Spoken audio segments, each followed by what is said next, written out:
greater dignity and greater possibilities. In the earliest days of my nation's history, thousands of Scots-Irish alongside George Washington defended those ideals. And then those democratic ideals were under threat during my nation's civil wars. That's when the Irish immigrants came after the famine. More than 150,000 of them joined the fight to defend the liberty and equality, many serving in the legendary Irish Brigade. When one other Irish Catholic president, only other one, John F. Kennedy, visited Ireland 60 years ago, you can clap for him, man. He was something else. He presented your Parliament with a flag of the regiment of that Irish Brigade, honoring Ireland's great contributions to American freedom. It still hangs there to this day. It's a legacy of faith and fidelity to freedom, to one another, that's been handed down generation to generation to generation. Today, the United States continues to honor that legacy, including that one of a Mayo-born Marine named Patrick Gallagher. Patrick immigrated to New York in 1962. He worked for the Senate campaign of one of my political heroes, Robert F. Kennedy. A few years later, when he wasn't even a U.S. citizen, Patrick joined the United States Marine Corps and deployed to Vietnam. In January of 1966, Patrick's team was attacked in an ambush. When the enemy hurled a grenade at his team, Patrick threw himself on top of that grenade. He was willing to sacrifice his life to save his brothers in arms. He survived that attack today, but was awarded the Navy Cross for his bravery. Sadly, he was later killed in action.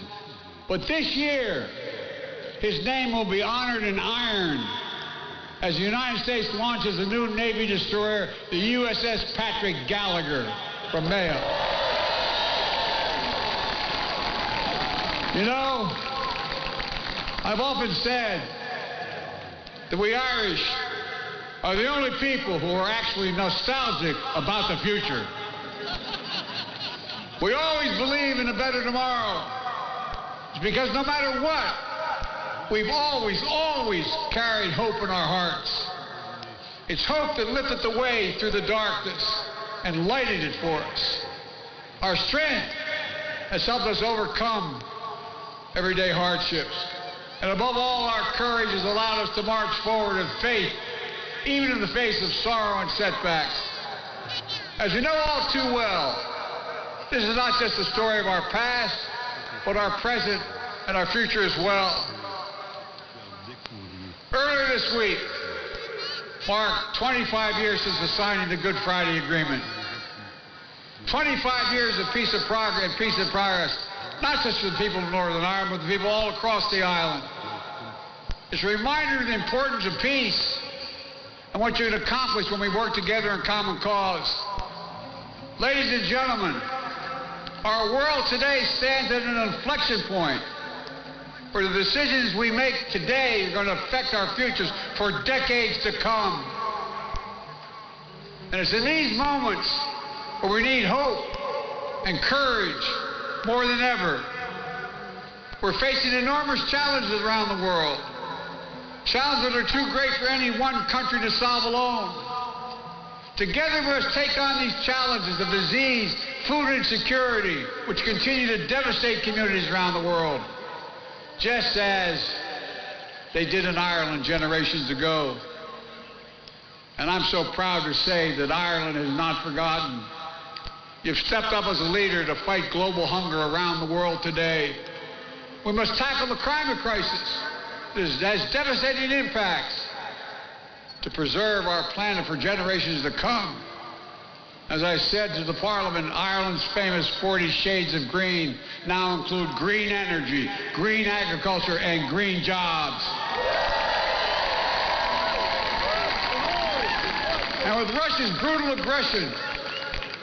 war of aggression shattering the peace of Ukraine and in Europe, we must renew our commitment to our values our ancestors fought for. What do we Irish fight for? Freedom, democracy. It always must be defended. And I want to thank you I mean this from the bottom of my heart. I want to thank you for your incredible generosity you've shown, like so many other Irish families across this country who've opened up their hearts and homes to tens of thousands of Ukrainian refugees fleeing Russia's brutal violence. I've been there many times. Ireland remembers. Ireland remembers. So let me end where I began, with the bricks of this cathedral.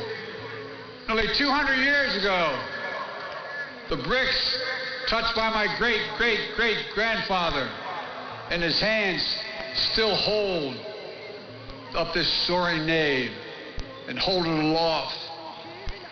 Like the Irish-American story itself, it's a testament to our shared past, present, and our future. It speaks to the sweat of the workers who raised the spire of skyward, brick by brick, just as they did in communities all across my home country. You know, over 32 million Americans claim to be Irish heritage. More would if they could.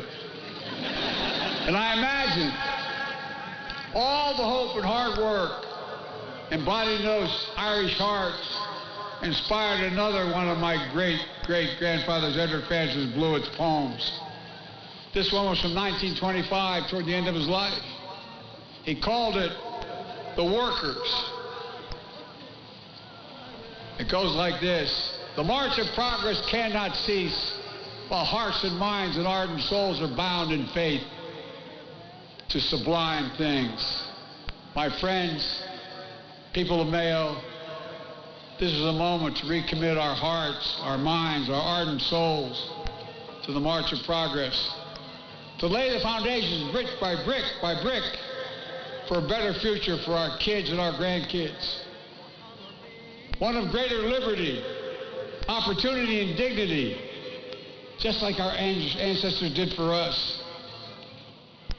I've never been more optimistic, and I've been doing this a long time. I've never been more optimistic about what we can achieve if we stick together and stick to our values. This is a time of enormous possibilities. And united by history, heritage, and hope, and made most of all by courage, nothing is beyond our reach. Every time I walked out of my grandfather Finnegan's home in Scranton, Pennsylvania, he yelled, "Joey, keep the faith." Then I'd hear someone from the house yell, "No, Joey, spread it."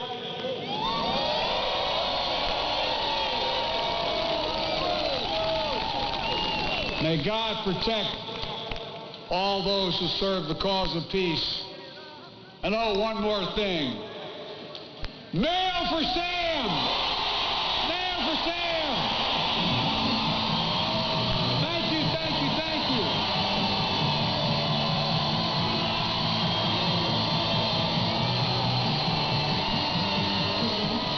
Well, following that, there's not much to follow that, and with the music there playing and the crowds cheering, we're going to say goodbye to Mayo, to Ballina, and to US President Joe Biden. After a very busy few days, and certainly a very emotional homecoming tonight, he returns to the United States later on this evening. He goes through Dublin and back to the States tonight. But that's where we have to leave it from Ballina, and indeed from me here in the studio in Cork. But my thanks to all my colleagues, and until the next night, good night.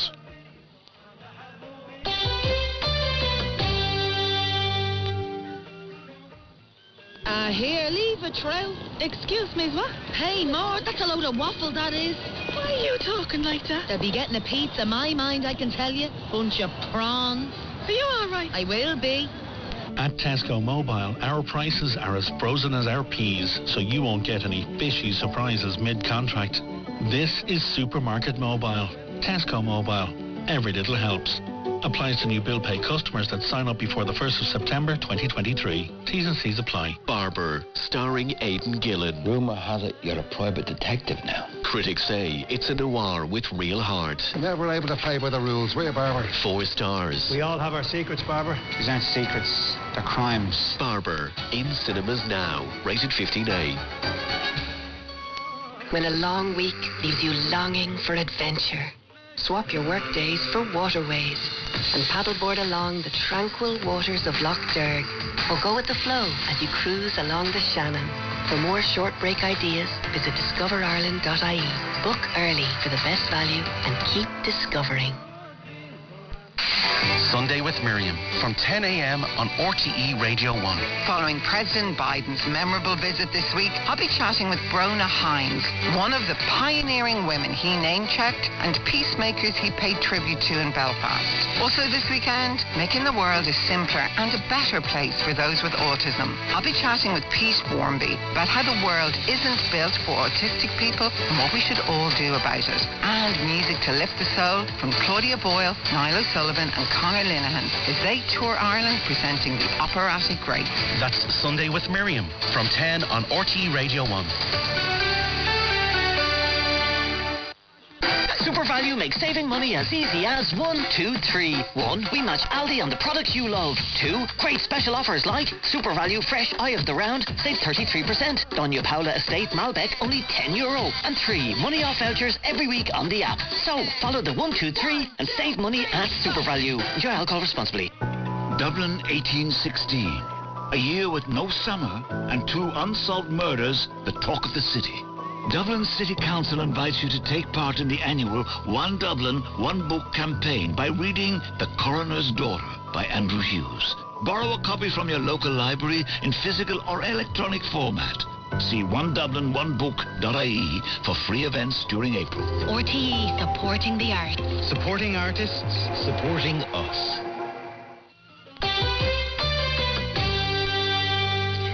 You're listening to RTE Radio 1, and a little bit later than scheduled, it's the 2023 Gaelic football season has burst to life last week when New York footballers made history, and there were other surprise wins in Connacht and Munster. The Ulster Football Championship and Camogie League finals take centre stage this week for Damien Lawler and guests on the Championship.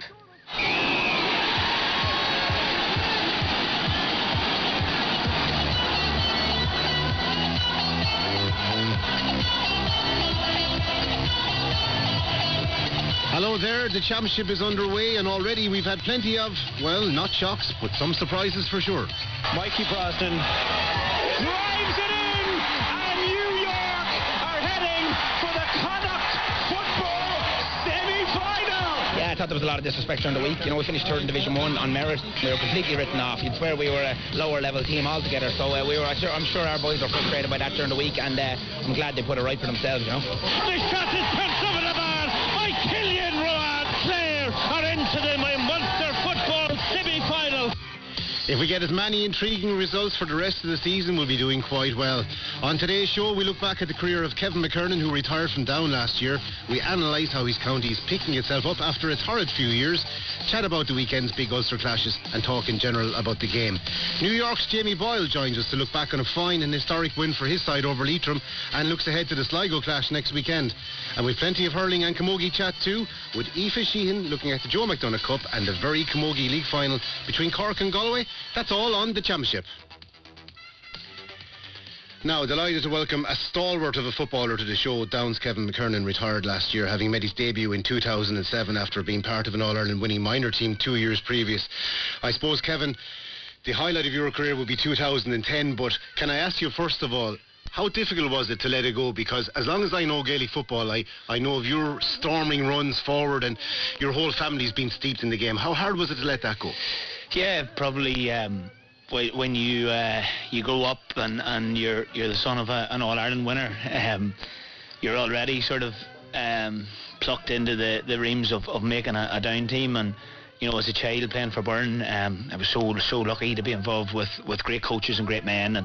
And you know, the general pathway for that was development squads, and I was probably a late bloomer in terms of probably 15, 16 before I really looked like a player that was going to be able to do what I did for the Down jersey. So listen, it was a fantastic time. I loved every ounce of sweat and effort that went into it, but yeah, it's hard now to be able to try sit back and watch the championship games, you know, throw in and you see the chaos that happened last weekend of upsets and performances, and to look at Down next week against Donegal and not be pulling on that jersey. It's going to be tough, but I'm at peace now that I know, I put in serious effort for half of my life, and I look back with fond memories and friendships and big days that were so special.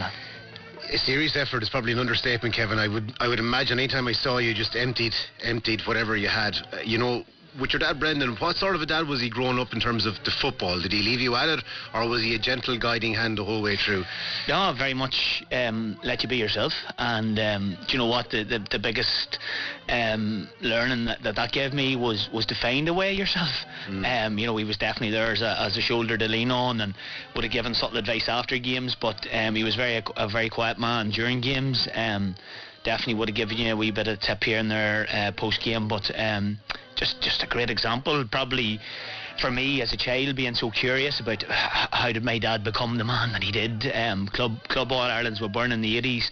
I was born in 87, either side of two Club All Irelands, 86 and 88, and for Dad to go and win the All Ireland in 91, it was like going to school. No one, my daddy's playing on the same team as Mickey Linton and Paddy O'Rourke, and Sam Maguire being in our house. It probably just triggered that want to go and do it. And in a weird way, it would have been him and Mum, and being in dinner dance nights and nights out and committee meetings. Mum would work night duty. It would have been flicking on videos of Burn and Down in the 80s and 90s. There were videos and you had to push them in and press play and enjoy what your father did. Yes. That's a golden childhood, Kevin, though. I mean, you would get emotional talking about that, because what a lovely way to have your youth and lovely role models are all around you and not have to force anything, just to find your own way, but the environment was already there for you. Yeah, it was strange, like even, spending night times up at Burn Senior training. I don't have memories going to Down training. I think at the odd time I might have been brought along, but like as an 8, 9, 10-year-old going up to Burn, they were winning club championships in the 90s, and Shorty Trainer would have been kicking frees, and I would have been the one standing just waiting for the bread basket to catch balls, and I remember even as a child creating scenarios of if I catch this ball, Down are going to win an All Ireland coming off the roof of the house, like crazy stuff. But as a child, the curiosity was, can I do that? And of course I could, because the man in front of me, my dad did it. Yeah, so why would it not be possible? So it was brilliant, and just a great childhood of trying to reach that dream, and thankfully I made it there. Take a breath for a second and just talk to me then about when Conor Laverty took that job. Was there any part of your mind, Kevin, that was going to try and maybe find a way to play in 2023, or had you just emptied the cart? No, listen, I've a young family, 2 young girls. I'm sitting at 35 now, and the game you played as well. It's just, I look at Conor coming into the Down setup, and I'm jealous of those lads, because I was very lucky to work under great men. Ross Carr, James McCartan, both brought in. Paddy Talley, Brian McIver, Niall Moyney came in then. Jim McCurry. We got the Ulster finals under Eamon Burns and James. There were so many good times, and learned so much from super coaches, and when Conor came in, I can see the talent that's in Down. I've coached at under 15s for the past few years. I've watched Down teams, and unfortunately we haven't been able to get minor or under 20 success until Conor took over last year. And he has this sort of, even as a player that I played with and against, he has this way of getting that togetherness, and his track record speaks for itself with Kilcoo, and even with Down, he was, for a small player, he was so courageous in how he played, and no man was big enough. He found a way around that, and no team will be bigger than Down. I think Conor will try his utmost to get Down to where he knows they can be in the next 3 or 4 years. So with your family background and all that you've given to Down, how hard would it have been for the last number of years, Kevin? Because to see Down maybe in Division 4, and don't get me wrong, I know a lot of people put their shoulder to the wheel and try to maybe get you out of the rut that maybe you were going into, but what happened in your own opinion? Like, it seemed to be that every year brought new difficulties, and no matter how hard you tried, there was a bit of a slippage there, that's, you know, even coming down here today and, you know, thinking about the championship that's just passed, championship again has just passed. You know, you look at New York's and you look at Leitrim and Sligo and different teams that are now coming into the championship. You know, Down always carried that burden of the 60s and 90s, and it was a great burden to carry because you knew it was possible. But just we've had a couple of difficult years in Down, and, you know, the players unfortunately had to pick up the brunt of, you know, disappointing, you know, managers having to be removed of their duties due to county board votes. And, you know, Jim McCorry left in 2014 after 1 year and a shock promotion. He got us to Division 1, but then was removed of his duties. And Paddy Tally again recently. That my last year with Down was one of the worst years, purely because James McCartan, the man that really triggered my career, was left in a situation where he took on the Down job in November, where every other county was back 6 weeks, and, you know, that was as a result of a vote that got rid of Paddy Tally, who has gone to Kerry and won an All-Ireland. I've worked with him in St Mary's. Down were in a really, really good place with Paddy. We were unfortunately threw away a 9-point lead against Cavan, who went on and won an Ulster Championship. And you know, hopefully the stability of having a manager for 5, 6, 7 years, and I hope that's what happens with Conor, because, you know, he can adapt and change his backroom team. But, you know, you look at the teams over the past, you know, decade or longer that have had reasonable success. It's been due to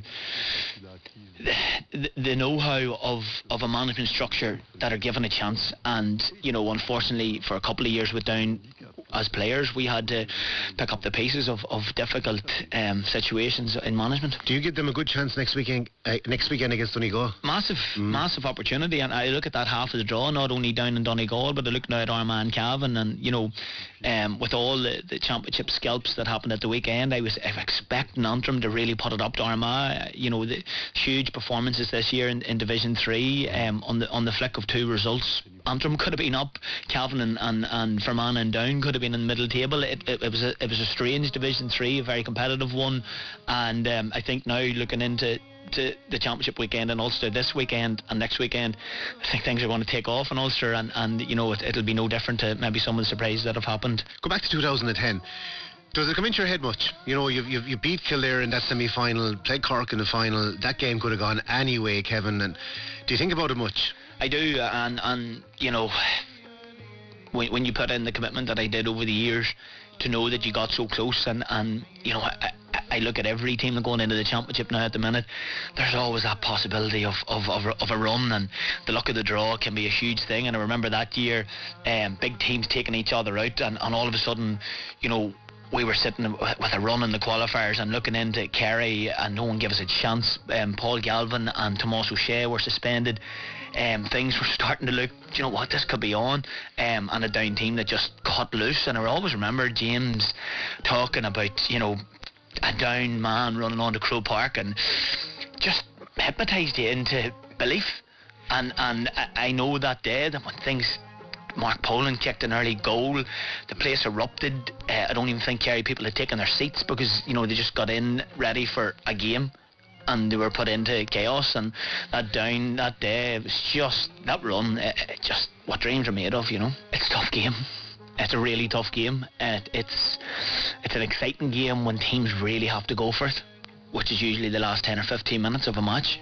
And you look at the moments last year that led up to the championship, Armagh and Galway came from teams cutting loose. You know, I don't know how our game can evolve back to those days. Are we destined for a counter-attacking style for the foreseeable future, particularly if you're the underdog going into a game? It's a really easy fix for staying competitive as long as you can, and you'll see it this weekend in Ulster. You know, I know Fermanagh will cause a real tough moment for Derry. They will.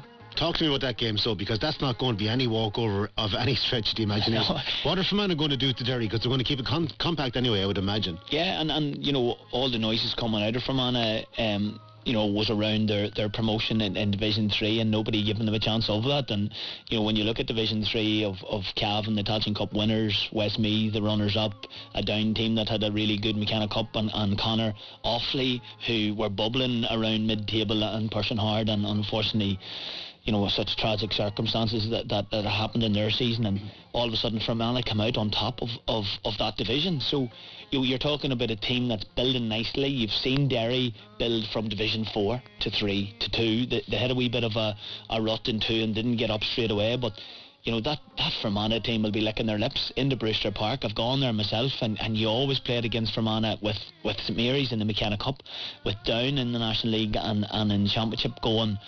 I've played with some of them at university, super footballers, and they have a wee bit of belief and arrogance that anything's possible. They've been to Ulster finals under Rory Gallagher, but like that, Rory Gallagher will know every player, and I think it promises to be a great game. What has impressed you most about Gallagher's time? In fairness to Damien McIlern, he got him out of Division 4, and Gallagher's brought them on since then.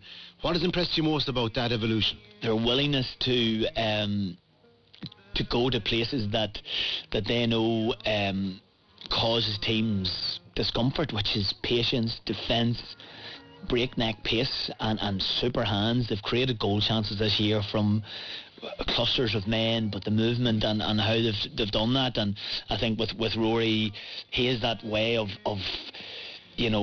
preparing his team to the level of leaving no stone unturned. But one moment for Fermanagh early doors on Saturday could leave a really promising game for them. Tyrone versus Monaghan then, how do you see that game going in Omagh on Sunday? I see a Monaghan team building through Vinnie Corey, who again was a late appointment or a shock appointment, but a man that knows his players, and he's looked after players my age very well. Conor McManus and Darren Hughes playing the football of their lives, and they'll go to Omagh knowing they've come off the back of a really, really good league campaign that was building, and a Tyrone team that really they're just on a balanced scale of playing really well and being there for the taking. So Tyrone, like anybody coming into Omagh, it'll be difficult, but I think Monaghan will go there with a lot of optimism. Yeah, I'm looking forward to that game, because you're not quite sure where either team is at. As you say, Monaghan survived Division 1 and Tyrone are up and down. Final question to you, Kevin. A life in football up to now, and I guess it's not going to change going forward. Can you just talk to me finally about your ambitions, your motivations in the game from now on, and you're moving in maybe to the coaching realm as you have done over the last few years? Yeah, just how I can keep myself involved and keep myself in a really good place. I know over the years my happiest was playing for Down, playing for my club, and thankfully still fit and able to play for my club. So I'll enjoy that for another couple of years hopefully, and with management and coaching, just try to learn as best I can. I've been around a few teams. I'm involved with Down Ladies this year, which I'm really enjoying, cutting my teeth at how coaching evolves and goes from week to week, trying to prepare teams, and if I can in any way be ready to launch myself into some sort of coaching job in years to come, that would be lovely. But I'll enjoy my retirement at the minute and look forward to what lies ahead. Enjoy your daughters, enjoy your family. Kevin, I look forward to interviewing you on the sideline as a manager someday soon. And right now, thanks so much for your time. Thank you. Kevin McKernan there, Down stalwart. It was fantastic to watch Kevin over the last decade and more from a family steeped in Gaelic games. Now it's time to switch to camogie and hurling, and the very Camogie League final takes place between Cork and Galway at 1:50 p.m. in Croke Park on Sunday, with Justin Heffernan officiating. I'm delighted now to welcome Aoife Sheehan, the former Camogie player with Limerick, to the show now. Aoife, you're very welcome. Hi Damien, how are you? I'm good, thanks Aoife. I suppose Camogie final at the weekend. First of all, Aoife, how do you see this game going? Because if somebody was to say to you at the start of the year, how do you see 2023 faring out, you would mention Galway, you probably would mention Kilkenny. Cork are coming the whole time, Aoife, aren't they? What has impressed you most about them? Yeah, I suppose, look, with Cork, and then look, it's the top three, Damien, you've mentioned them there. Cork, they've suffered 4, I think, cruciate injuries this year, right? Most notably, probably Aisling Thompson, their marquee player. But they've still stuck, they've got through each round, played some very good games, and only had one blip, really, against Galway in the last round of the league. Other than that, they'd some, huge wins, by large margins. Matthew Toomey's brought through some very young players, very excited around even the youngsters, or Orla Cahalan, she's a very exciting prospect from that famous family down in Cork. So he has the players, and there's always quality players in Cork Camogie, but they haven't won the league since 2013, which is a real famine for them. They haven't won the All-Ireland since 2018. So, like, they're really crying out for some type of silverware. So they'll be going all out, obviously, to win this at the weekend. And Matthew Toomey as well. You know, there last year he had Davy Fitz with him, but this year Liam Cronin's in as coach. So I just think they're doing things a little bit differently. I was going to ask you, sorry to cut across you, but on Matthew and Davy, has the style evolved a little bit this year in your opinion? Yeah, I think it has. Now, Jamie, you know yourself that with the league, teams often experiment a lot in different rounds, but from what I've seen so far of Cork, I think they are playing a more, I suppose, attacking, more forward game, pressing a little bit more. You know, they would be accused a little bit in the past of playing more of a negative style, and maybe they were, you know, last year. I think the league final especially, they were up 6 points in last year's league final, and instead of kicking on, they kind of retreated a little bit. So this year we're seeing more of them kind of pressing forward, and using the likes of Amy O'Connor up front, you know, because they have some serious forwards that they can, you know, that have pace and power and all the rest of it. So they should be using them, you know, to the best of their effect. As for Galway then, Aoife, they've been there or thereabouts for the last few seasons. What do you make of their title challenges this time around? Yeah, so like they started off the league slow. I think, you know, Tipperary got a good win over them. I think they got 3 goals past in the first day out, but they've been improving all along. You know, they still have their key players. You know, you've Sarah Dervin is back in around the panel as well, I think. So it's great for them to get her back. Heather Cooney isn't playing this year, and I think Niamh Kilkenny won't be playing either. So they're huge losses, but again, very young players. And coming through for them, but and then sprinkled with the likes of Carrie Donoghue up front. You know, you've Aoife Donoghue, Anya Keane as well as an exciting player from St Thomas's. So, you know, it's not that they're lacking quality or anything like that. And even if you look at last year in the minor championship, it was Cork and Galway who fought it out in the minor camogie final. So they do have both sides have really young players coming through, exciting prospects. Look, and Cahill is still involved with them, still the manager. So, you know, you've continuity there as well, and he's a good backroom team around him. I like Molly Dunn as well. You know, she was involved with St. Ryan's last year, and a really good coach as well. So look, it's much the same, I suppose. I think we could nearly play what we spoke about last year. You know, it's Cork and Galway. It's in a final. They played in the last round of the league. They're playing in the first round of the championship on the June bank holiday weekend. You know, they know each other inside out, and I think it's going to be, look, it'll be a good exciting final, I think. Aoife, elsewhere then, just to finish off, it's a busy weekend with the Christy Wing and Joe McDonagh Cup, but just on the Joe McDonagh Cup, Kildare and Offaly, Kerry and Carlow, Laois and Down. Anything strike you there among those 3 fixtures, Aoife? As I say, sometimes they're the best games of the hurling season, but we don't see enough of them. That's the thing, you know, you'd love to be able to sit down and watch them all, wouldn't you? Like, but I suppose with Kerry are interesting, I think, with Stephen Malumphy over them, you know, and I suppose they've had a few disciplinary issues as well that were highlighted, I suppose, locally, you know, that it's just interesting where they're going. A big win against Down last weekend, and hosting, I suppose, Carlow this weekend, where you know, will that go? Because really the season pins on just these. It's so fast. I mean, you know, you get a bit of momentum after you could make the knockout stages. If you don't, you're in the relegation. You know, it's very cutthroat. The Joe McDonagh, I find. But look, Kerry been in the last 3 finals, and I'm sure that they're pressing. They just want to try and get over the line in that. Then of course you've Offaly again doing well, and Kildare, as you know, and you've highlighted everything that's going on in Kildare a good few times, Damien. Like, they were probably disappointed last weekend in that they didn't, you know, perform better. So it's just it's a great competition, but I suppose it's just run off very quickly, and it's hard to get a good view on it, and it's a pity, really, isn't it? Yeah, definitely. Well said, Aoife. Great to talk to you, and we'll chat to you again in a couple of weeks again, Aoife. Thanks, Damien. Now, joining us to give a quick look back at last weekend's historic win for New York is an American-Irish cornerback from the Donegal ancestry line. His name is Jamie Boyle, and he did the business again last weekend. Mikey Brosnan, American, born and bred, drives it in, and New York are heading for the Connacht football semi-final. Incredible scenes. Jamie Boyle, congratulations on last weekend. You were with us a year ago. What changed in the 12 months since then? I mean, obviously, us, you know, the majority of the team and the kind of the nucleus of the team being together, you know, for that whole year, getting the, you know, extra sessions in the gym in the off season, just kind of even, you know, it sounds silly, but even just bonding with the other guys that you wouldn't have known, or they would have been rivals from other clubs, before we all joined New York.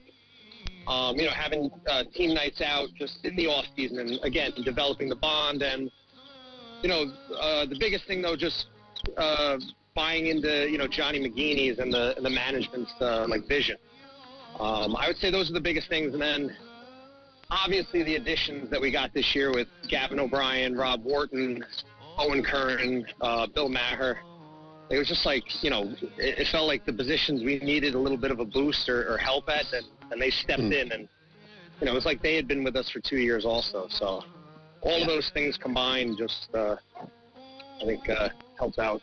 How challenging now as a squad and a management team will it be for all of you guys to make it work, to get over and back to travel to Ireland and fit in your work and your lifestyle around that as well? Yeah, it'll be a challenge. I mean, New York already has this all set up with flights, itinerary, everything. I mean, the efforts that they've put in since the game ended, I don't even know if they've enjoyed it yet, because right away we got itineraries. They were asking for, passport information and everything. All I know is for the next, we play in, a little over a week now, everything for that game is all set up, and we're ready for that. And, not to be cliche, but it's just kind of one game at a time at this point. So we have our whole, training schedule, all the travel items and everything taken care of for this week. So, yeah, we're just kind of one game at a time right now.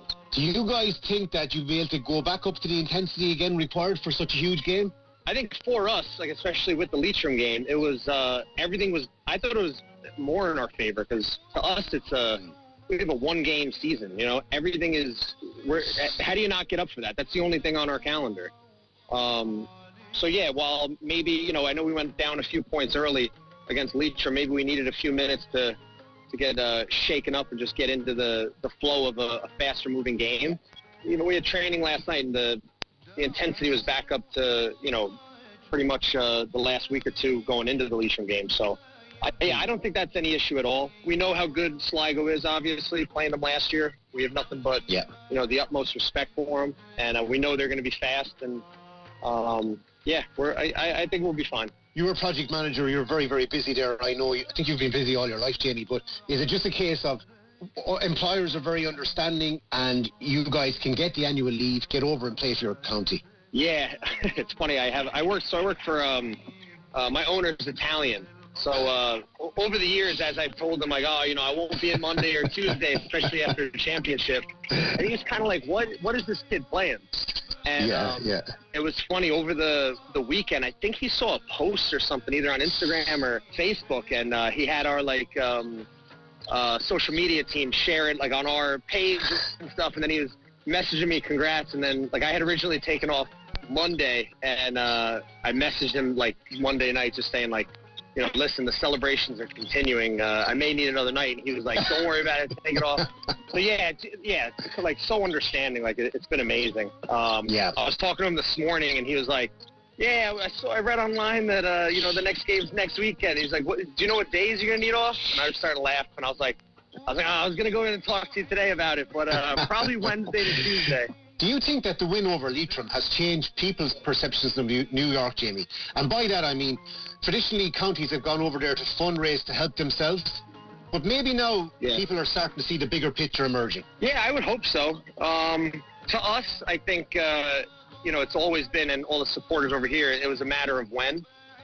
We were going to win the game, especially with, Johnny McGeeney in charge, and all the young guys who are American-born over here. You can just see how talented they are. So I think for us, it's a matter of when. But I hope the view on us now is that we're a team that is going to be able to compete and win these games, and not make this just a one-hit wonder. Let's continue to just show that we can compete with these teams and we can win. So I hope we've changed the narrative a little bit. But we do got to keep performing, and we do have to keep winning to ultimately, change everybody's mind. Thanks so much for your time again, Jamie. Yeah, absolutely. Thank you. Yeah, that was friend of the show, Jamie Boyle. Well, that's it for this week's programme. Folks, the programme was produced by Damien O'Mara. Dave Gibson was on sound. From myself, Damien Lawler, stay safe. We'll chat again next weekend.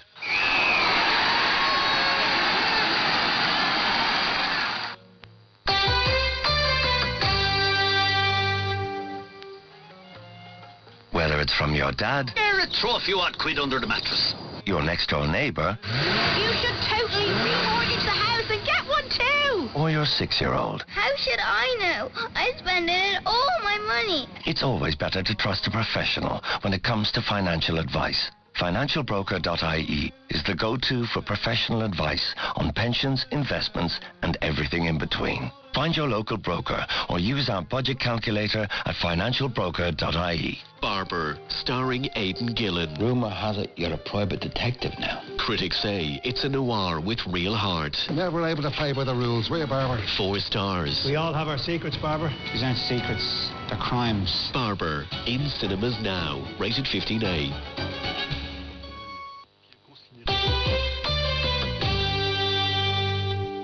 It's RTE Radio 1. It's just after 11:15 Friday night, and Ciara King is on late date tonight. She's going to be here in a few minutes' time with some great music to ease you into the weekend. But before that, we're going to play some new Irish music. This is from Ham Sandwich, and it's called Good Friday. The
from the RTE Radio 1 Recommends list this week, and always great to hear new Irish music. It's Ham Sandwich and Good Friday. And there's plenty more where that came from at 10 to 11 now, a little earlier than usual, but we'll blame President Biden. It's over now to Ciara King for tonight's Late Date. Thank you, Louise. Late Date on RTE Radio 1. Hello, you're all very welcome to Late Date on this Friday night. My name is Ciara King and I'm in for Fiachna O'Brien tonight. And I want to start off playing a certain track tonight after the sad news this evening that Mark Sheehan, the guitarist for The Script, has passed away at 46 after a short illness. So thoughts are very much with his family and his friends and of course the band tonight. This is Arms Open by The Script.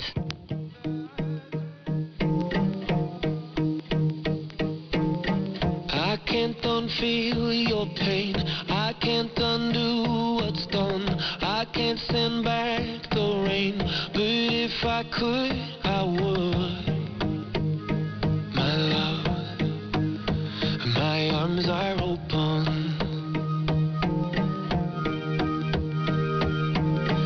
So when you feel like you can't take another round of being broken, my arms are open.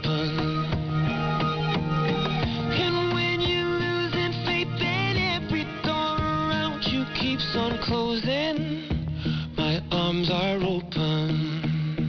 I can't uncry your tears, I can't rewind the time, I can't unsay what's said in your crazy lies. My arms are open.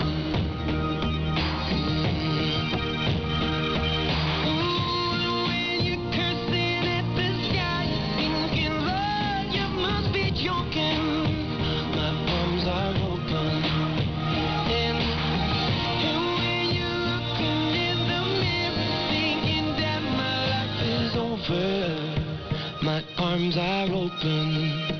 My arms are open. My arms are open. My arms are open. My arms are open.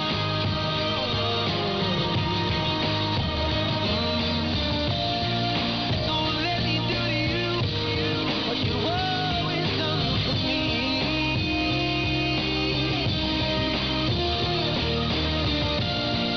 And let me be the ground underneath your feet.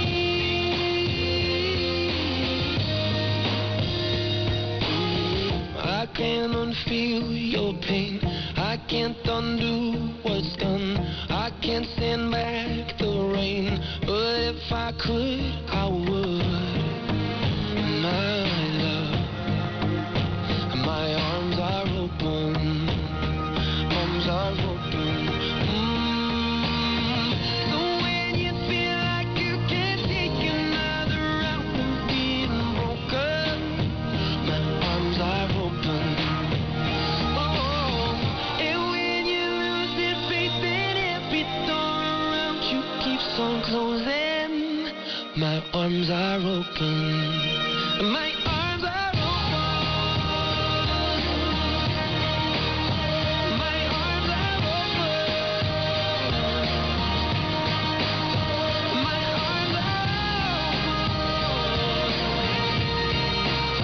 My arms are open. My arms are open. My arms are open. My arms are open.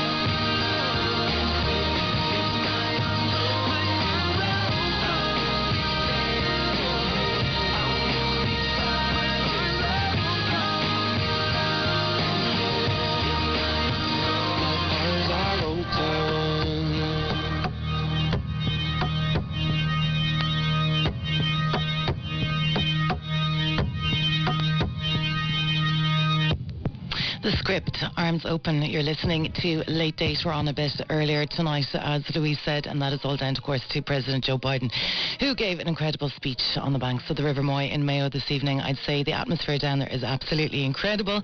We're going to be playing lots of brilliant music on the show tonight. You're going to be hearing music from The Kinks, The Beatles, Sinead O'Connor, Queens of the Stone Age, and the London Grammar, but to name a few of the artists on the show. So let's start with the band with a very Christmas-themed name, actually. It's Sleigh Bells.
On RTE Radio 1. Into the music, into the night.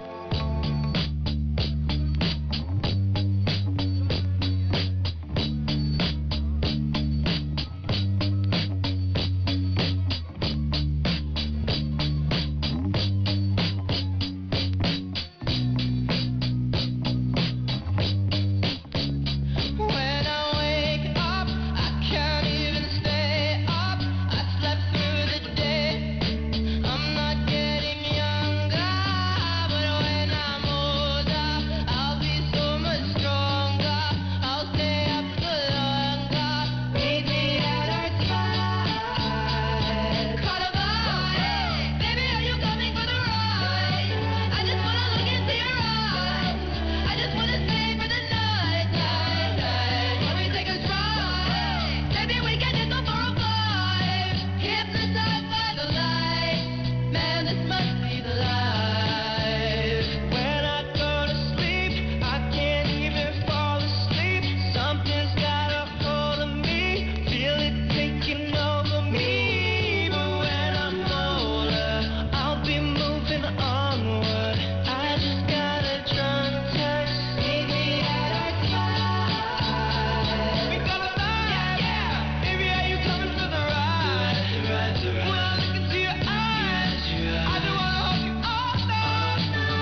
Darla Cole and Willa Smith, daughter of the actor Will Smith, there with Meet Me at Our Spot. And before that, a chance meeting in a coffee shop in Williamsburg led this duo of Alexis Krauss and Derek E. Miller, Sleigh Bells, to start making music together in 2008, and they continue to do so to this very day. Now from 2020 all the way back to the 70s, it's T-Rex, so get it on.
seek him here, they seek him there.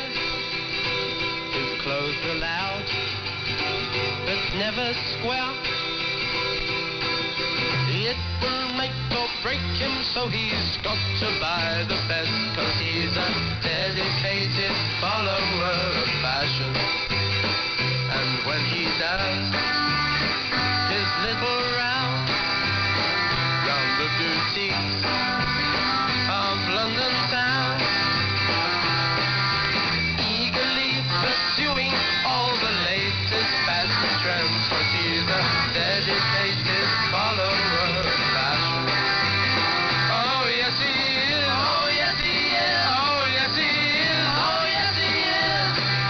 Thinks he is a flower to be looked at, and when he pulls his frilly nylon and his raked up face, he feels a dedicated follower of fashion.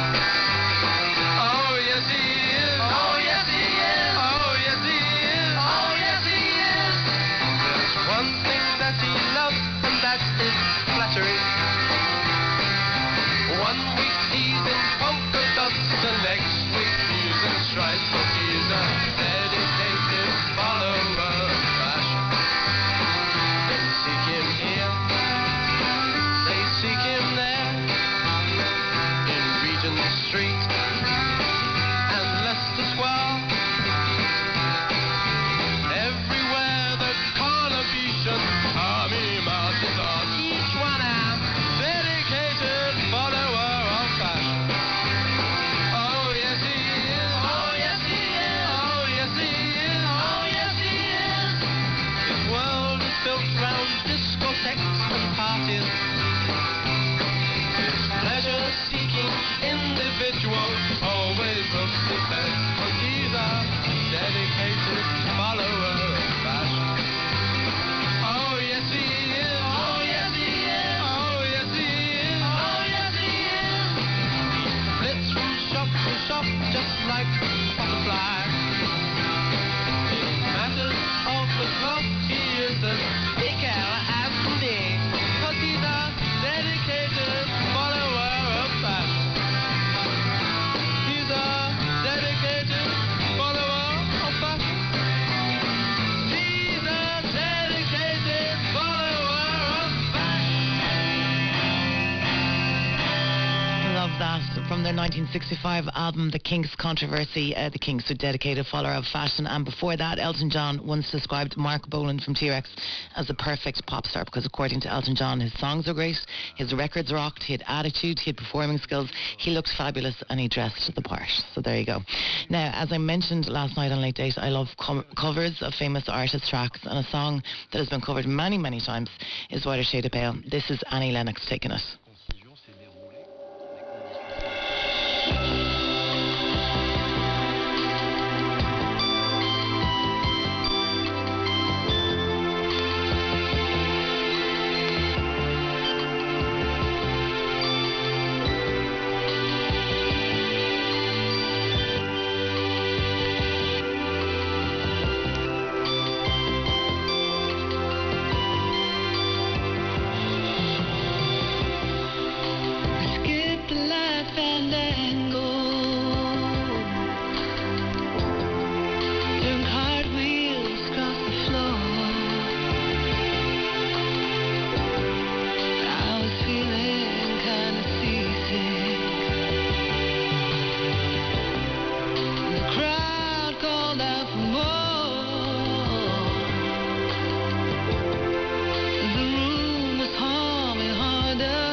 on RTE Radio 1. Into the music, into the night.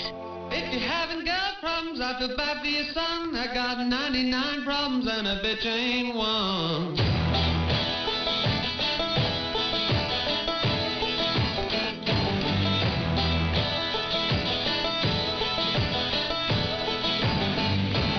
Tip my hat to the sun in the west. Feel the beat right in my chest. At the crossroads the second time. Make the devil change his mind. It's a pound of flesh, but it's really a ton. 99 problems and a bitch ain't one. If you haven't got problems, I feel bad for your son. I got 99 problems and a bitch ain't one. 99 problems, but a bitch ain't one.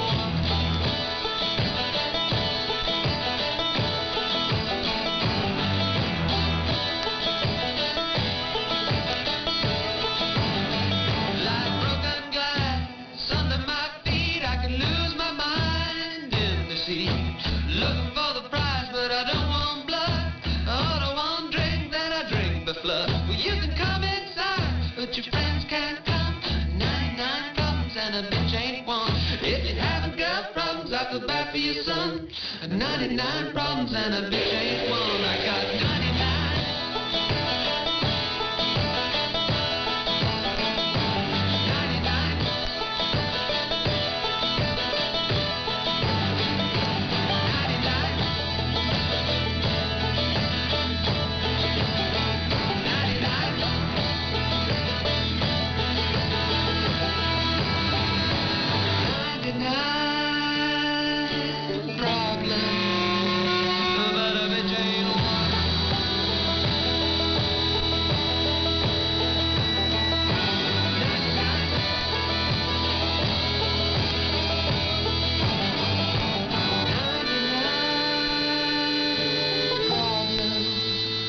But a bitch ain't one.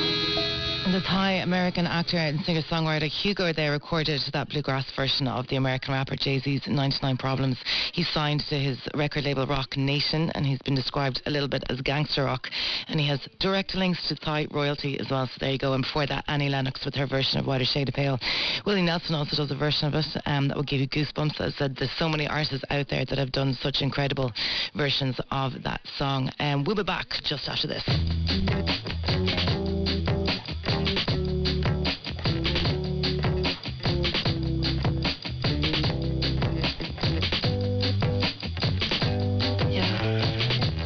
Lead me to my own devices. It's better when your Coca-Cola eyes are out of my face. I checked your phone and no surprises. She's grinning from ear to ear in purple lace. So take your orchids elsewhere, elsewhere.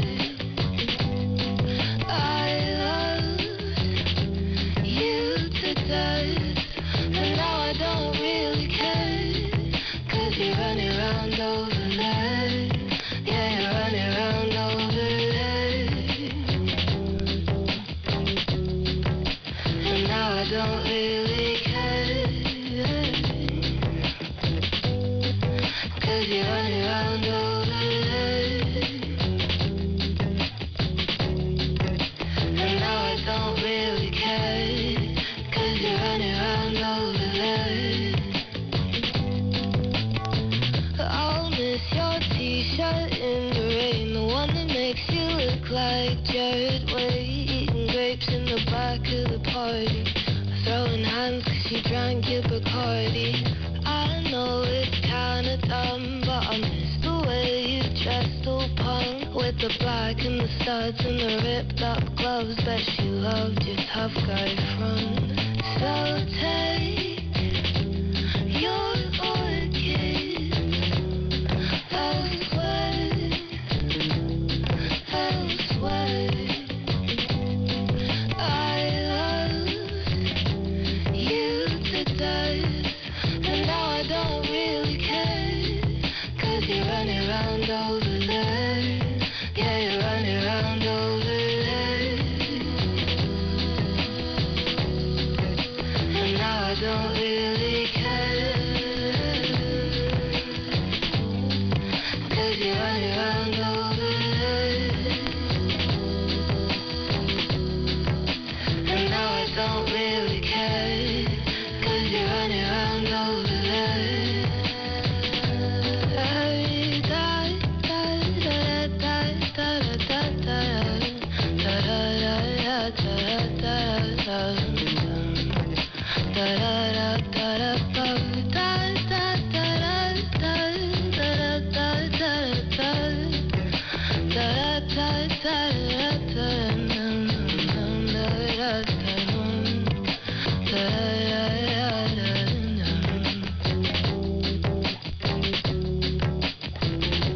to tell me lies, and I can't wait to see us. Tell your little buddy kitty, put him in a chokehold. Cap all on your tongue, but how you make it go so local? I've been running circles, I've been putting in the time. Baby, shut the door and keep on telling me the rest. We argue all day. You love the hard way, and ain't no making that right. Would you please stay the night? Please stay the night. That dick is golden. That dick is golden. The Short would Sweet You Up by Queen's Native, Yaya Bay, and that's from her 2021 album, The Things I Can't Take With Me. And before that, Cola by Arlo Parks, and it's a reminder that betrayal is inevitable when it comes to pretty people that think flowers fix everything, as Arlo said herself. And she was only 18 when she wrote this. I really hope that she's had some better experiences since. We're going to take a quick break on Late Date, and we're going to be back with loads more music. Late Date on RTE Radio 1. Into the music, into the night. The world is getting a little more. But maybe more could mean something else. More means more proactive green energy solutions. More means more wind turbines and more recycling. More means more biodiversity and more energy storage. More means more hydrogen and more solar farms, because more clean energy means more efficient living, means more thriving communities, means more energy autonomy. That's why we're More Than Mona. Learn more at morethanmona.ie. More than Mona. In the Irish Times weekend, as rugby here enjoys a golden era of success, an ominous rise in health and safety concerns across the sport drives Keith Duggan to ask, what does the future hold for rugby? In magazine, jewellery designer Chupi Sweetman shares how a business started from her spare bedroom has emerged as a global brand. While in Ticket, Ed Power talks to The National about crafting their latest album. And in sport, Johnny Cooper shares how inter-county footballers prepare for the moments that decide their season. Buy in store or get it delivered to your door. The Irish Times. Because you get it. Now we've two American indie rock heavyweights up next on Late Date. If you'd like to get in contact with the show tonight, 51551, or you can find me on Instagram. My Instagram is at Ciara King, or I'm on Twitter at I am Ciara King.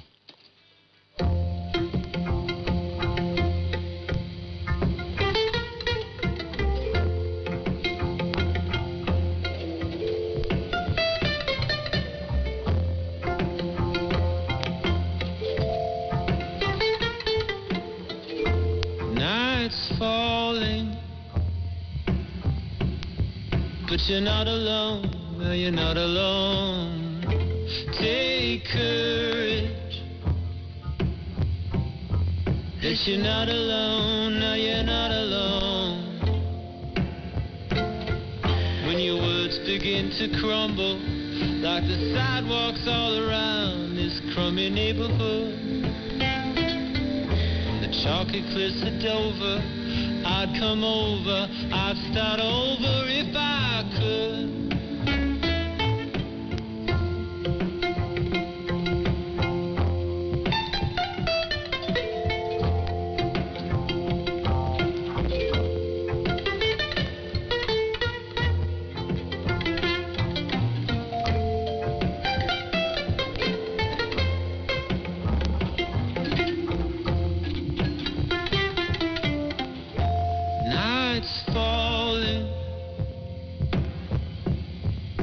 You're not alone, now you're not alone. Take courage that you're not alone, now you're not alone.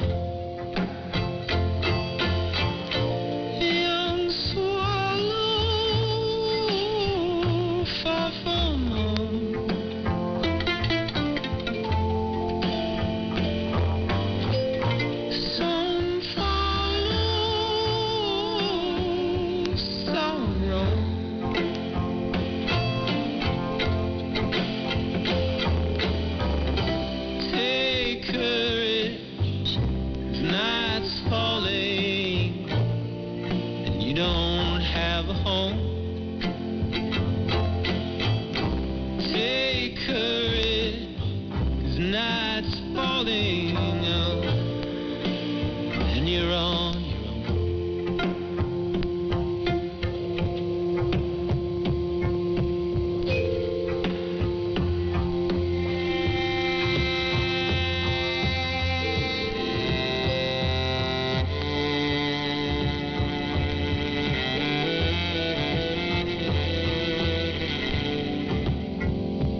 weekdays on RTE Radio 1. Into the music, into the night.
Award-winning singer Tom Odell there with Butterflies, a tender, endearing track featuring the Norwegian singer-songwriter Aurora, and before that, Night's Falling. It's a gorgeous track by the American indie rock multi-instrumentalist and singer-songwriter, and I was looking up his European tours for this autumn earlier this week, but alas, there is no trip to Ireland. London is as close as it gets. 51551, if you'd like to get in touch with the show tonight, let me know where you're listening in the country or indeed the world, and you can find me on Instagram. My Instagram is @KiraKing, and my Twitter is @IamKiraKing, and I am Kira, and I'm sitting in for Fiachna O'Brien on tonight until 2 a.m. We've got loads of great music on the way. Now, up next we have two Irish classics, a cover of Carrick Fergus and Dolores Keane's The Island.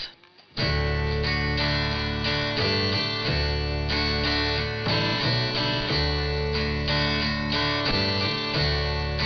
wish I was in Carrick Fergus, only for a night in the Valley Grand. I would swim over the deepest ocean just to see my love before I die. But the sea is wide, and I cannot swim over, nor have I wings, so I could fly. I wish I could meet a handsome boatman to carry me home, my love and I. In Kilkenny, it is reported on marble stone as black as ink, with gold and silver I did support her,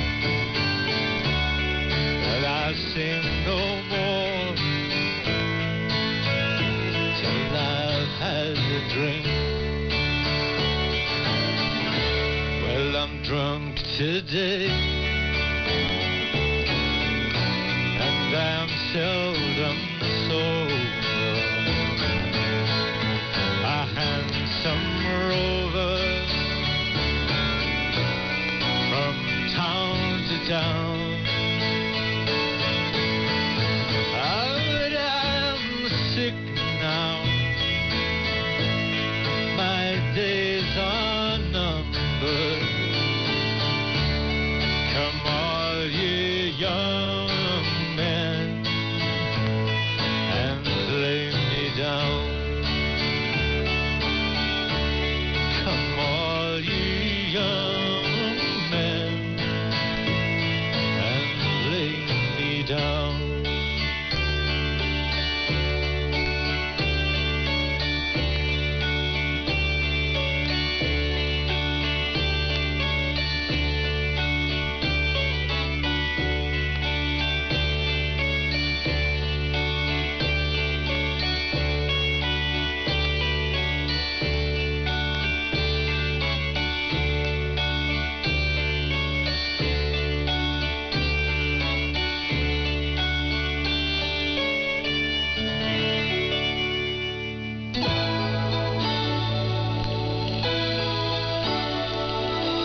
really love that rendition of Paul Brady's The Island by Dolores Keane. And I don't know, did you get to see her being interviewed on the Tommy Tiernan show earlier this month, I think? But if you get a chance, or was it even last month, you should check out that interview. It was really good. And before that, A Carrick Fergus by Brian Ferry. And I think the song was first performed live by Brian Ferry as a one-off after the Royal Dublin Showground show on the 13th of December 1988, accompanied by The Edge from U2. I'm not 100% sure.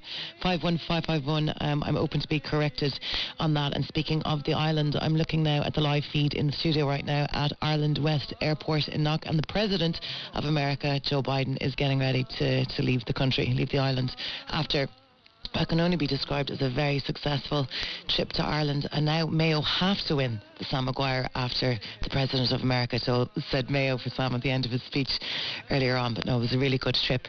Anyway, 51551 if you'd like to get in contact. Monica has got in touch to say, any chance of hearing that Good Friday song by Ham Sandwich? Monica, we played it literally, late date started a little bit earlier tonight. We played it just at the start of the show, so I'm sorry about that, but no doubt it's going to be played lots and lots on RT Radio 1, because I know it's on the RT Radio 1 recommends list. And also I would like to say hello to Anne, who's checking in dear old Dublin, and she says she's liking the music choices. Anne, thank you so much, that's very nice to hear. Now we have loads more music on the way. We're going to take a quick break, but when we come back from Phil Collins. Late Date on RTE Radio 1. Into the music, into the night. Tagan an aisle Patóga harta gávíle sécé duine in éirden gach blian. Déanaar an scaig hastáil Patóga cion féin leis an risca a leidú. Mátá tú idir seasca agus seasca in í blian díis. Is féidir leat clarú an nuv le haig faris scaig hastála. Nor a bheith an tástáil déanta a gut savalja. Seol cuingi le sérfost. Déana mi tástáil an sampla leis na levéil fola a vas. Be méidig dagháil leat más gádus ein rodile a dhéanamh. Clárig an nuv hse.ie /Bowlsgreen ó aimimeacht na Sérvíse Sláinte. Hello, I'm Quiva DeBarra from Throcra, urging you to return your Throcra box donation. Your support will bring emergency food baskets, urgent medical care and fresh safe water to families in Somalia. Families who have lost everything in the worst drought in the country's history. Your help can make all the difference. Visit throcra.org or call 1800 408 408. You see, it's not just a box, it's a lifeline. Throcra, together for a just world.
late days on RTE Radio 1. Into the music, into the night.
Beautiful girl in the world, Prince, and it is often thought the song was written about Prince's first wife, but she actually wrote an autobiography called The Most Beautiful, My Life with Prince, and she said that she knows of at least 3 women besides herself who believe that song was written specifically for them.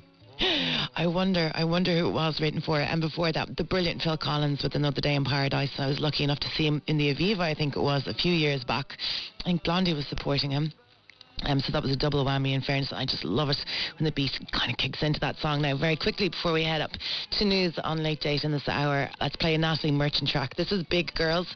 It's from her 9th studio album, Keep Your Courage, and it just happens to be Radio 1 Album of the Week.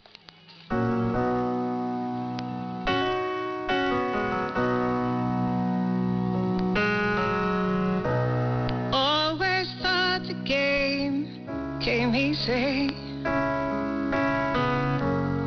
You never thought about it twice. You never thought about it twice.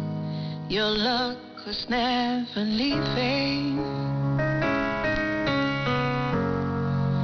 so you just threw the dice, and time was on your side. And time was always on your side.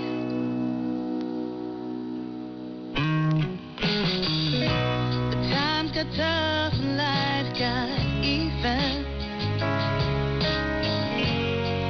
So you told yourself some lies. So you told yourself some lies. And now you truly do believe that there's only one way to survive. You gotta hold on to your pride. Big girls, they don't cry. Heart of stone, gone cold as ice. Close the door, keep it all inside.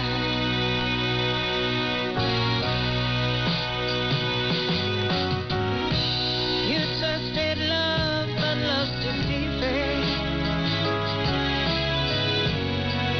And you know that it's unfair.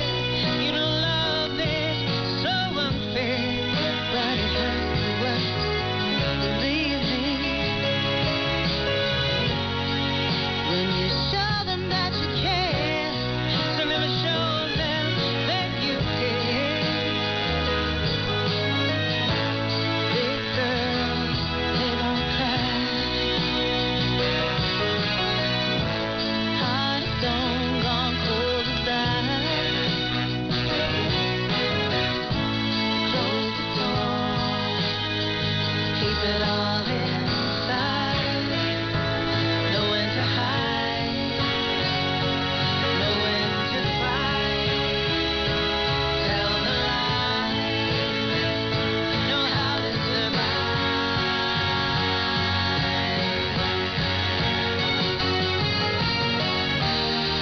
Don't let them see, don't give yourself away. Hold on, hold on. Keep your head, girl, there's so much more at stake. Hold on, hold on. Hold on, hold on. Hold on.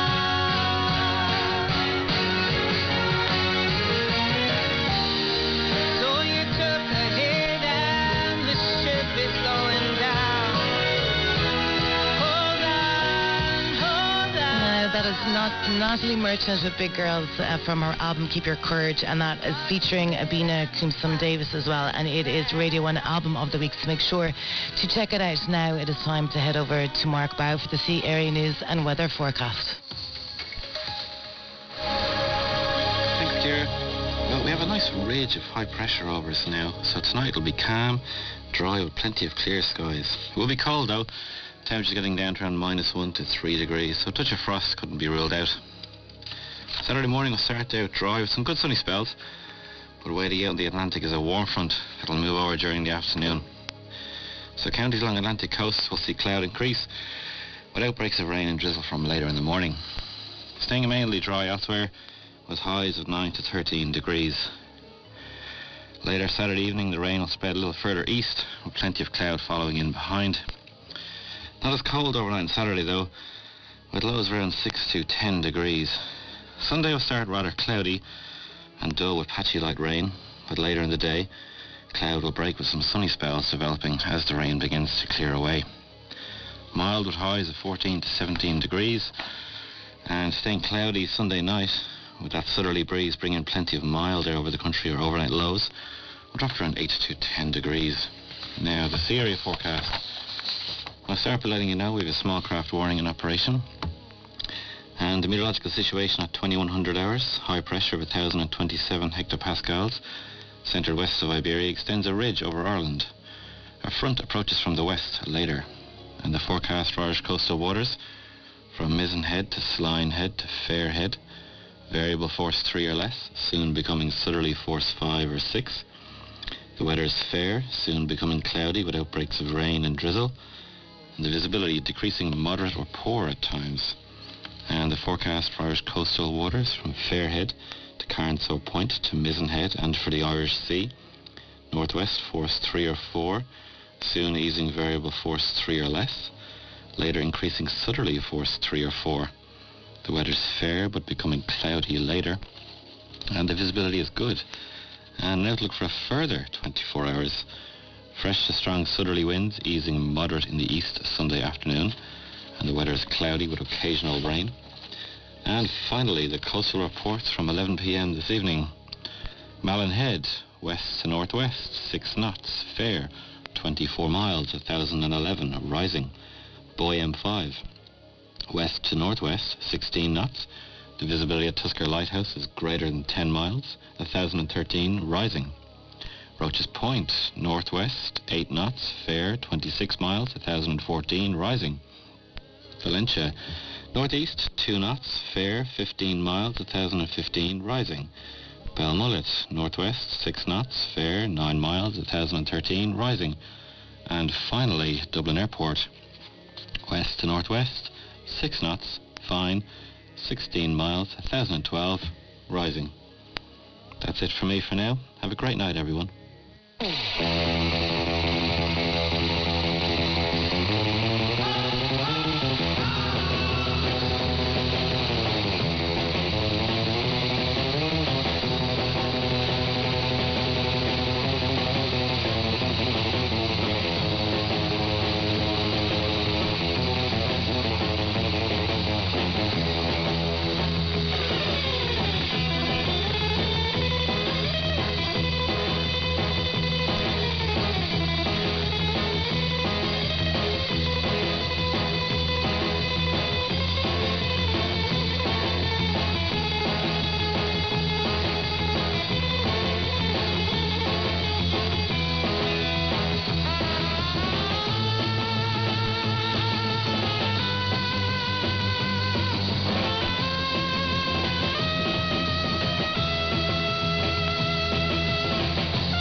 Good morning from the newsroom. I'm Martin Frawley. Air Force One with US President Joe Biden on board has departed from Ireland West Airport in Knock in County Mayo following the President's 4-day trip to Ireland. Speaking to reporters at the airport, Mr Biden said he has already made up his mind to run for the presidency again and will announce soon. Taoiseach Leo Varadkar was at the airport to formally bid farewell to Mr Biden. Earlier, Mr Biden addressed that what the White House estimated was a crowd of 27,000 outside St Muradach's Cathedral in Ballina. He told the crowd that this was the time to lay the foundations brick by brick for a better future for our kids and grandkids. Mr Biden said that now is a time of enormous possibilities. The President made reference to his visit earlier in the day to Mayo Roscommon Hospice, where there was a plaque to his late son, Bo, who died of cancer in 2015.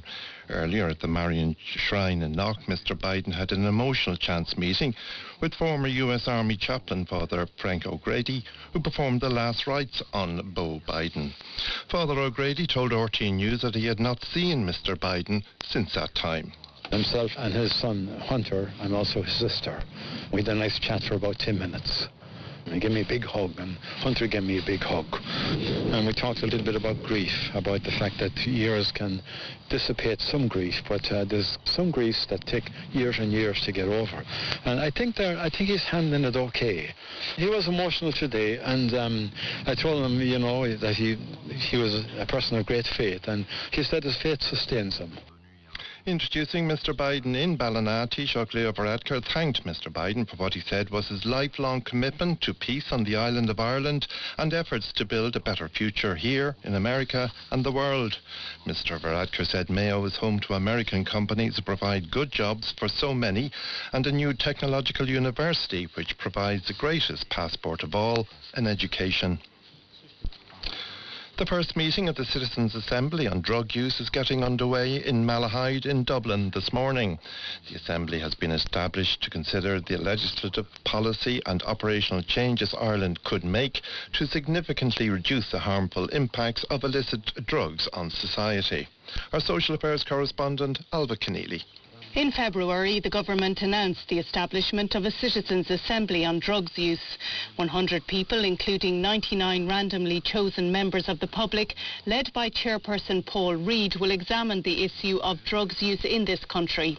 They'll hear about the lived experience of people impacted by drugs, as well as their families and communities. They'll also look at international best practice. It's expected that they'll visit areas affected by drugs and hear from workers in addiction services on the ground. It's expected that a vote on recommendations by the Assembly will take place in October and that a final report will be submitted to government in December.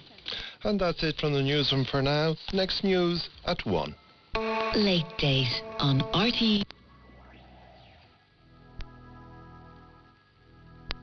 Bonjour. Pour ce samedi, sur la région ouest, le ciel sera généralement dégagé.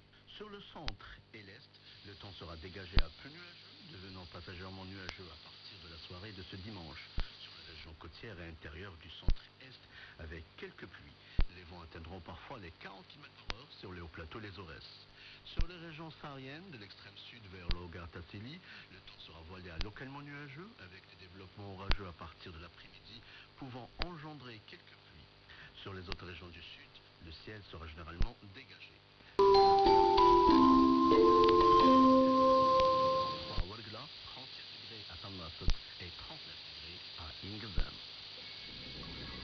You're listening to RTE Radio 1 on Longwave 252.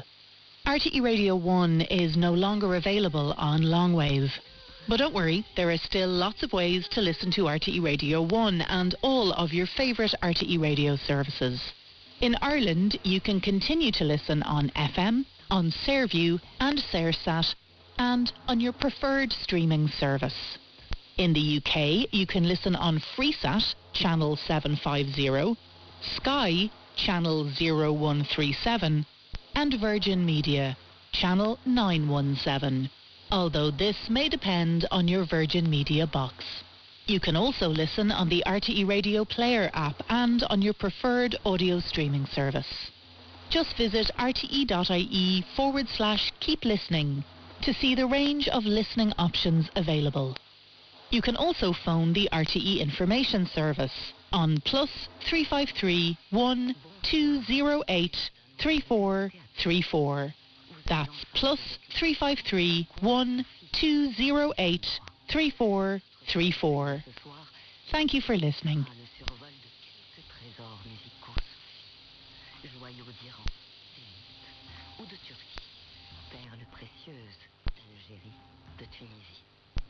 Sénégal, avec Soussane Dehim, Cheikh Ahmed El-Touni, Ma'alem Benaïssa, Boubacar Diagne ou encore la super production du réalisateur et artiste tunisien Fadel Jazir.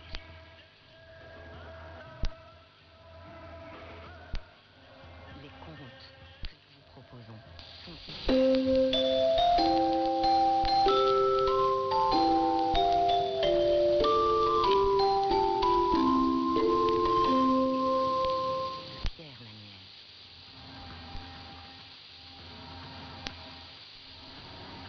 You're listening to RTE Radio 1 on Longwave 252. RTE Radio 1 is no longer available on Longwave. But don't worry, there are still lots of ways to listen to RTE Radio 1 and all of your favourite RTE radio services.